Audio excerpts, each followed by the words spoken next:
Hello everyone, Sheldon with iHardware here, back with another video. So this is just going to be a quick video. I'm trying to do a much larger project with this right now. Basically what I'm going to be doing is taking the LGA 775 platform and benchmarking it with multiple modern graphics cards. I started with the GTX 260.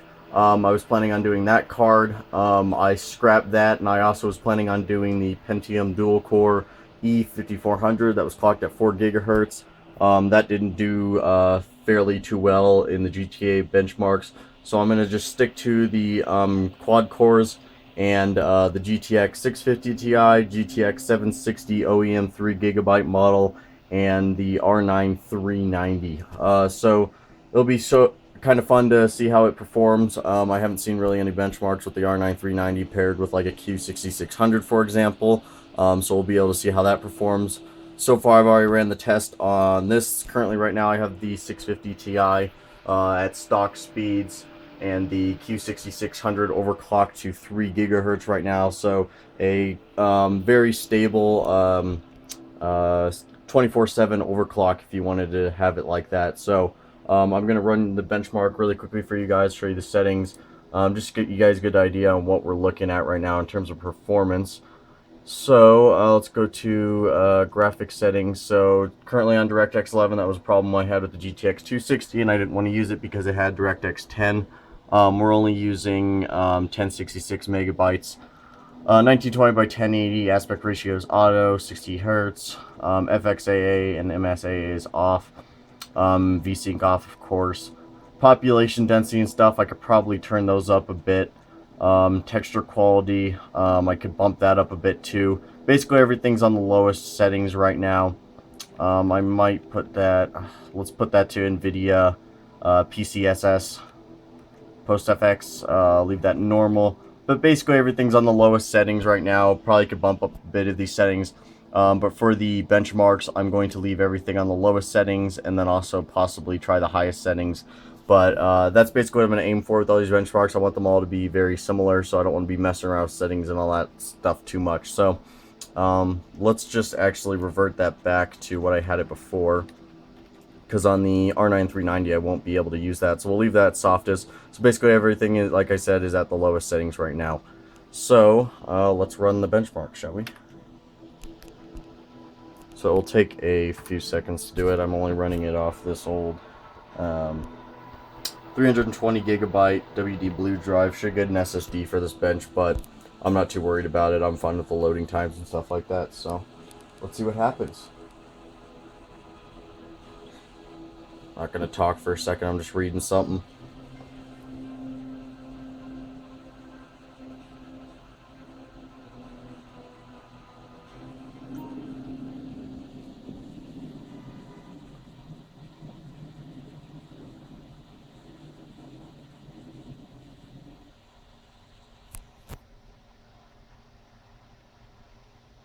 Keep in mind too, the Q6600 currently, as of making this video, you can pick up for around 18 US dollars, even less than that sometimes. I picked up the Xeon X3220, which is the Xeon counterpart to the Q6600, for 17 bucks and free shipping.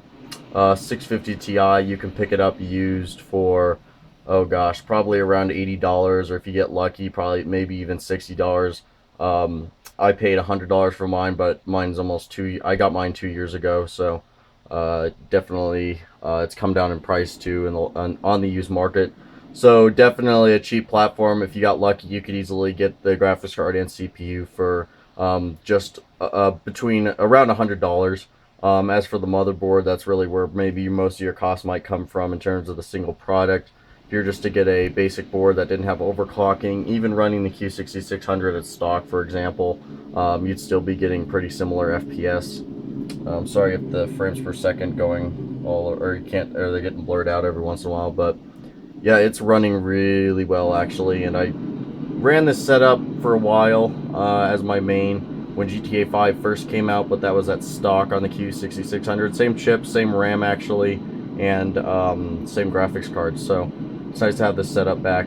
That's another thing too, is getting 8 gigabytes of DDR2. That's probably another thing where cost comes from. If I was to guess, if in the US, you'd be probably paying for a full system around $200-ish, but that's pretty shocking for the performance you're getting. Another reason why I just absolutely love the 775 platform. The only really downside to it now is that motherboards are becoming harder and harder to find. So personally, I've just held on to every 775 board I come across, for the fact that if one dies, I still have a motherboard to run all my chips off of. So yeah, definitely very playable FPS. I could probably bump up a few settings like I said, but personally I think GTA 5, even on the lowest settings, look pretty well.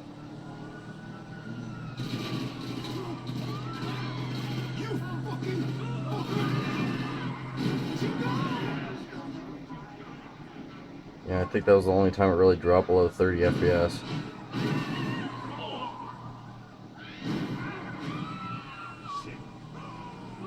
I have hardware monitor open in the background too, so I could give you guys an idea on what temperatures are looking like. They're actually really good right now. I think the V-core on the Q6600 right now, mine's not a great chip, is 1.35 volts.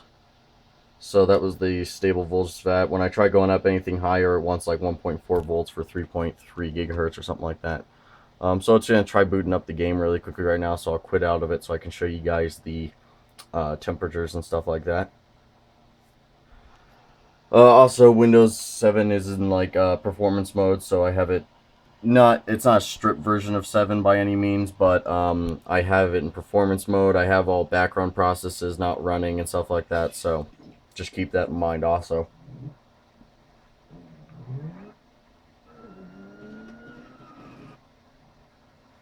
Give you guys a look at what it's at right now. Also, actually, the RAM's running at 667 megahertz. I had it at 800 megahertz overclocked, but it wasn't stable enough for the benchmark, so that's kind of a bummer. So if it was overclocked a little bit more, if I had better RAM, I'd be looking at probably a little bit better results. 775 definitely benefits from the higher RAM speeds in terms of overclocking.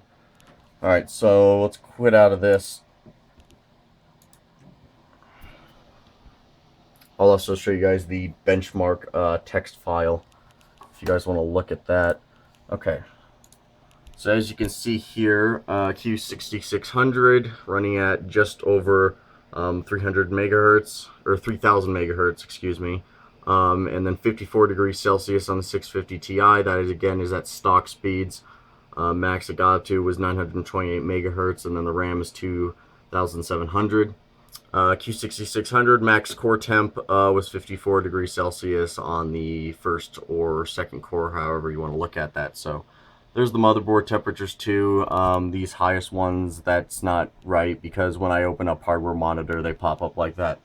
And then there's the CPU V-core is pretty on par with what it's actually at. So yeah, there it is pretty much. If you guys look at that, let me open up the other text document. If you're wondering where the GTA 5 benchmark scores are scored, it's in here. So there was the first test. Here's the one we just ran. I'll give you guys a look at this really quickly. Feel free to pause the video and go ahead and look at those, but pretty remarkable scores for sure.